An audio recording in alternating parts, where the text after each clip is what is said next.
Abu Nawas kali ini diceritakan sangat berani mengerjai Baginda Raja mencari telur unta. Berawal saat Raja merasakan sakit di seluruh bagian tubuhnya. Untuk berjalan terasa berat hingga akhirnya dia memanggil tabib istana untuk mengobatinya, tapi ternyata hasilnya nihil. Lantaran tabib istana sampai ahli kesehatan sepenjuru negeri tidak bisa mengobati, akhirnya Baginda Raja membuat sayembara untuk para tabib agar bisa menyembuhkan penyakitnya. Barang siapa yang bisa mengobati penyakitnya akan diberi hadiah uang emas yang banyak. Sayembara tersebut pun menyebar. Banyak para tabib yang akhirnya ambil bagian mengadu nasib untuk mengobati Baginda Raja. Abu Nawas yang mendengar sayembara itu pun tertarik untuk mencobanya. Padahal, ia sama sekali tak mempunyai kemampuan mengobati penyakit. Hari yang ditunggu pun tiba. Abu Nawas menghadap Raja untuk mencoba mengobatinya. "Hai Abu Nawas, rupanya engkau ikut pula dalam sayembara yang kuadakan ini," kata Raja. "Benar, Baginda Raja," jawab Abu Nawas.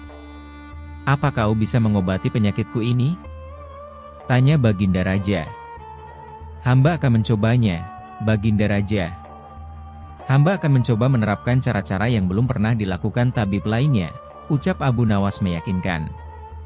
Ia kemudian meminta Baginda Raja untuk menerangkan penyakit apa yang diderita agar bisa memberikan tindak lanjut.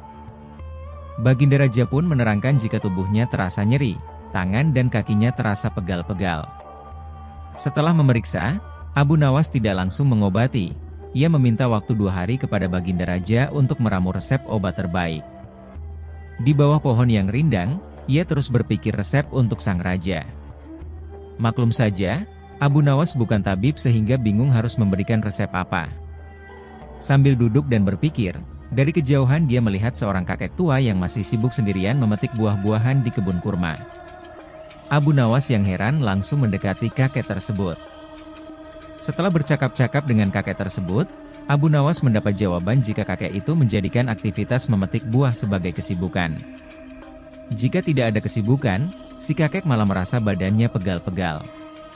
Dari pertemuan itu, Abu Nawas menemukan penyebab sakit Baginda Raja. Esok harinya, Abu Nawas menghadap Baginda Raja. "Hai Abu Nawas, belum 2 hari kau sudah menghadapku. Mana obat untukku?" tanya Baginda Raja. "Maaf, Baginda Raja. Kali ini hamba datang belum membawa obat yang dapat Baginda minum, sebab obat yang bisa sembuhkan Baginda hanya telur unta. Baginda harus cari telur itu sendiri, karena jika tidak dicari sendiri, maka khasiatnya akan hilang," terang Abu Nawas. "Kalau itu yang kau sarankan, baiklah aku akan segera mencarinya," jawab Baginda Raja. Dengan sekuat tenaga Baginda Raja coba mencari telur unta di pasar. Para pedagang pun terheran. Bukankah unta itu beranak, bukan bertelur? Tapi mereka tidak berani mengatakan hal itu sebab yang mencari Baginda Raja. Setelah berkeliling kota dan tidak menemukan satupun penjual telur unta, Baginda Raja bertemu seorang nenek yang menjelaskan jika unta tidak bertelur tapi beranak. Raja lantas sadar jika ia baru dibohongi oleh Abu Nawas. Sampai di istana, Baginda Raja merasa kelelahan setelah perjuangan panjang mencari telur unta dengan berjalan. Ia akhirnya tertidur pulas karena capek yang diderita.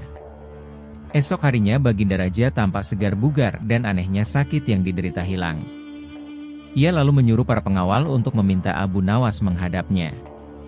Tidak lama kemudian Abu Nawas datang. "Bagaimana Baginda Raja? Apakah telah menemukan telur unta yang hamba anjurkan?" tanya Abu Nawas setelah memberikan salam kedatangan. "Rupanya engkau telah mempermainkanku, ya?" ucap Baginda Raja dengan marah. "Apa yang Baginda maksud?" ujar Abu Nawas. "Engkau menyuruhku mencari telur unta, padahal unta tidak bertelur, tapi beranak," terang Baginda Raja. Abu Nawas kemudian menceritakan pertemuannya dengan seorang kakek sampai memperoleh hikmah jika anggota badan yang tidak pernah digerakkan akan membuat orang sakit. Pengalaman itulah yang ingin diterapkan Abu Nawas kepada Baginda Raja supaya tidak hanya memerintah tetapi juga bergerak. Tentu saja Baginda tidak akan menemukan telur unta, sebab tidak akan mungkin ada unta yang bertelur. Tapi bukankah Baginda sekarang sudah merasa lebih enakan? Tanya Abu Nawas setelah memberikan penjelasan. "Benar. "Apa yang kau katakan itu benar Abu Nawas," jawab Baginda Raja yang tidak lagi marah mendengar jawaban Abu Nawas. "Bahkan, aku semalaman dapat tidur dengan pulas sekali," lanjutnya. "Kalau begitu, betul jika ada pepatah yang mengatakan, tidak ada kelezatan kecuali setelah kepayahan," sahut Abu Nawas. Mendengar hal itu, Baginda Raja pun tertawa dan geleng-geleng kepala atas kecerdikan Abu Nawas.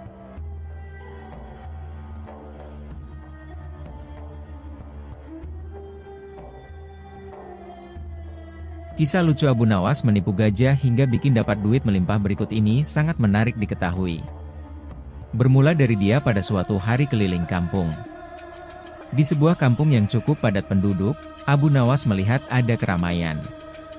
Ia pun penasaran dan bertanya kepada salah seorang warga. "Ada ramai-ramai apa?" tanya Abu Nawas. "Pertunjukan gajah ajaib," kata pengunjung tersebut. "Apa maksudmu dengan gajah ajaib?"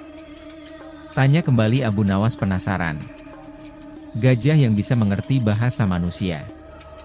Gajah itu hanya mau tunduk kepada pemiliknya saja," kata si pengunjung tersebut. Dikarenakan sudah makin banyak penonton yang menyaksikan pertunjukan gajah miliknya, sang tuan dengan bangga menawarkan hadiah cukup besar bagi siapa saja yang sanggup membuat kepala gajah itu mengangguk-angguk. Tergiur dengan hadiah besar, banyak di antara para penonton mencoba maju satu persatu untuk menaklukkan gajah tersebut. Mereka berusaha dengan berbagai macam cara untuk membuat gajah itu mengangguk-angguk, tetapi gagal. Banyak yang gagal, giliran Abu Nawas maju untuk mencoba menaklukkan gajah ajaib tersebut. Setelah berhadapan dengan gajah, Abu Nawas bertanya, "Tahukah kau siapa aku?" Gajah itu menggeleng-geleng. "Apakah kau tidak takut kepadaku?" tanya Abu Nawas lagi. Tapi gajah itu tetap menggeleng. "Apakah kau takut kepada tuanmu?" tanya Abu Nawas memancing yang mulai membuat gajah itu ragu untuk menggeleng. "Bila kau tetap diam, akan aku laporkan kamu kepada tuanmu bahwa kau tidak takut kepada dia," gerta Abu Nawas. Akhirnya gajah itu terpaksa mengangguk-angguk. Seluruh pengunjung terperangah dan kagum, Abu Nawas berhasil membuat gajah tersebut mengangguk-angguk. Ia pun memenangkan hadiah besar. Itulah cerita lucu Abu Nawas menipu gajah hingga menghasilkan banyak uang.